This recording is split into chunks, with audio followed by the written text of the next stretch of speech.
Assalamualaikum warahmatullahi wabarakatuh. Nama saya Muhammad Rizky Kaisar dengan NPM 100401967, mahasiswa Fakultas Hukum Universitas Islam Bandung angkatan 2019. Pada kesempatan kali ini saya akan memaparkan hasil penelitian saya yang berjudul Pertanggungjawaban Pidana Pelaku yang Melakukan Tindak Pidana dalam Keadaan Tidak Sadar Diri atau Trans menurut Perspektif Hukum Pidana Indonesia dan Hukum Pidana Islam. Penelitian ini dilakukan di bawah bimbingan Bapak Dr. Cepi Ali Firman Zakaria, SHMH. Latar belakang penelitian ini yaitu dalam melakukan tindak pidana, seorang selalu memiliki alasan dan penyebab melakukan tindak pidana. Namun masih terdapat beberapa pernyataan dari para pelaku tindak pidana bahwa mereka melakukan tindak pidana dalam keadaan kerasukan. Istilah trans atau kerasukan belum dikenal dalam hukum pidana Indonesia, khususnya Kitab Undang-Undang Hukum Pidana mulai dari pengertian hingga pertanggungjawaban. Selain itu, fenomena kerasukan juga pada kenyataannya sering dikaitkan dengan unsur agama. Maka dari itu perlu dikajinya mengenai kerasukan menurut perspektif hukum pidana Indonesia dan hukum pidana Islam. Metode pendekatan yang digunakan dalam penelitian ini yaitu metode pendekatan yuridis normatif.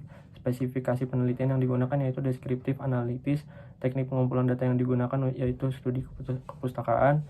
Metode analisis yang digunakan yaitu metode analisis kualitatif. Identifikasi masalah yang pertama yaitu bagaimana pengaturan mengenai keadaan tidak sadar diri atau kerasukan dalam perspektif hukum pidana yang berlaku di Indonesia dan hukum pidana Islam. Yang kedua, bagaimana bentuk pertanggungjawaban hukum terhadap pelaku tindak pidana yang melakukan tindak pidana dalam keadaan tidak sadar diri atau kerasukan dalam perspektif hukum pidana Indonesia dan hukum pidana Islam. Kasus keadaan tidak sadar diri yang pertama yaitu kasus penganiayaan berdasarkan putusan 336-PIT-B-2019-PNLSK. Dalam kasus tersebut terdapat beberapa terdakwa yang melakukan penganiayaan, namun para terdakwa mengaku bahwa saat melakukan penganiayaan tersebut para terdakwa berada dalam keadaan kerasukan. Namun pada akhirnya hakim tetap menjatuhkan pidana penjara kepada para terdakwa dengan lama 8 bulan karena telah melanggar pasal 170 ayat 1 KUHP. Yang kedua, kasus penganiayaan berdasarkan putusan nomor 25-PIT-B-2019-PN-BLN. Dalam kasus ini tiba-tiba terdakwa melakukan penyerangan kepada korban yang ia tidak kenal. Dalam persidangan, terdakwa menjelaskan bahwa terdakwa sedang dalam keadaan kerasukan dan tidak tahu apa yang menjadi penyebab penyerangan tersebut. Namun dalam putusannya, hakim tetap menjatuhkan penjara kepada terdakwa selama 8 bulan. Analisis pertanggungjawaban trans dalam hukum pidana Islam. Dalam hukum pidana Indonesia, yaitu dalam hukum pidana Indonesia, istilah kerasukan tidak dikenal. Dalam KUHP lama tidak diatur mengenai pertanggungjawaban pidana, melainkan yang diatur hanya ketidakmampuan bertanggung jawab yang diatur dalam pasal 44 ayat 1 KUHP. Oleh karena tidak diatur, maka harus dicari dalam doktrin. Secara garis besar, menurut Simon, seseorang yang dimintakan pertanggungjawaban dapat dimintakan pertanggungjawaban apabila ia menyadari akan perbuatannya. Lalu terdapat teori of pointless punishment, sebagaimana dijelaskan Fletcher. Dalam teori tersebut, apabila perbuatan yang dilakukan terjadi di luar kesadarannya, maka tidak dapat dipidana. Namun kerasukan tidak menutup kemungkinan dapat dikategorikan sebagai mana pasal 44 ayat 1 KUHP karena kerasukan dapat dijelaskan secara medis sebagai masalah gangguan jiwa. Dalam KUHP baru, pertanggungjawaban pidana diatur dalam pasal 38 dan 39 tentang disabilitas mental dan disabilitas intelektual. Pelaku yang melakukan tindak pidana dalam keadaan tersebut tidak langsung menghilangkan hukumannya, melainkan hanya memperingan kecuali keadaan tersebut disertai dengan kekambuhan akut. Dikarenakan kerasukan dalam pembuktiannya perlu keterangan ahli kejiwaan, maka harus dibuktikan dengan suatu visum et repertum psikiatrum yang dikeluarkan oleh seorang dokter spesialis kejiwaan. Analisis pertanggungjawaban trans menurut hukum pidana Islam, yaitu dalam hukum pidana Islam fenomena mengenai kerasukan itu telah benar adanya. Hal ini tertuang dalam surat Al-Baqarah ayat 275.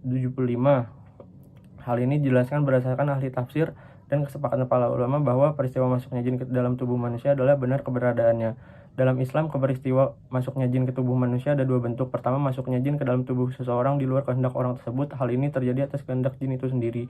Kedua, atas kehendak orang tersebut dengan cara melakukan hal-hal yang dapat mengundang jin agar mau masuk ke dalam tubuhnya. Mengenai pertanggungjawaban pidana dalam kasus pertama, apabila orang itu melakukan jarimah, jika dihubungkan dengan unsur-unsur pertanggungjawaban pidana menurut syariat Islam, yaitu 1. Adanya perbuatan yang dilarang atau melawan hukum. 2. Perbuatan itu dikerjakan dengan kemauan sendiri. Dan 3. Pelaku mengetahui akibat perbuatannya itu.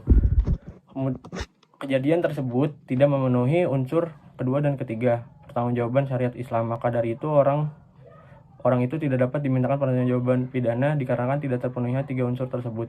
Mengenai kejadian yang kedua, maka perbuatan itu dapat dimintakan pertanggungjawaban pidana menurut syariat Islam. Kesimpulannya yaitu dalam hukum pidana Indonesia baik KUHP lama maupun KUHP baru tidak mengenal keadaan tidak sadar diri karena kerasukan. Adapun dalam Islam fenomena kerasukan telah ada keterangannya dalam surat Al-Baqarah ayat 275. Hal ini ditambah oleh keterangan ahli tafsir dan kesepakatan para ulama bahwa kerasukan adalah benar adanya. Kerasukan dalam KUHP lama pada dasarnya tidak dapat dimintakan pertanggungjawaban. Hal ini dikarenakan tidak diaturnya mengenai pertanggungjawaban pidana dalam KUHP lama, serta berdasarkan pendapat para ahli hukum mengenai unsur-unsur pertanggungjawaban pidana bahwa seorang dikatakan tidak mampu bertanggung jawab apabila ia tidak dapat menyadari akan perbuatan dan akibat perbuatannya.